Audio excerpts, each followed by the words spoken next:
భక్తుడి ప్రశ్న: ఈ ప్రపంచం సుఖం కోసం సృష్టించబడినదా లేక దుఃఖము కొరకు సృష్టించబడినదా? మహర్షి సమాధానం: సృష్టి ఒక రావి చెట్టు వంటిది.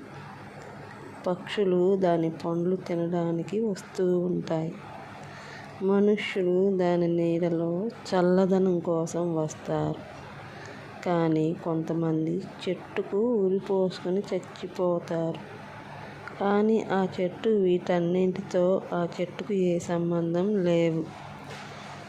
ఇవేవీ గుర్తించకుండా తన పాటికి తాను జీవిస్తూ ఉంటుంది ఆ వృక్షం. సృష్టి మంచిది కాదు, చెడ్డది కాదు. అది ఉన్నట్లే ఉన్నది. మానవుని మనస్సు దానిని తన కోణం నుంచి చూస్తూ తనకు అనుకూలమైనట్లుగా వ్యాఖ్యానిస్తుంది.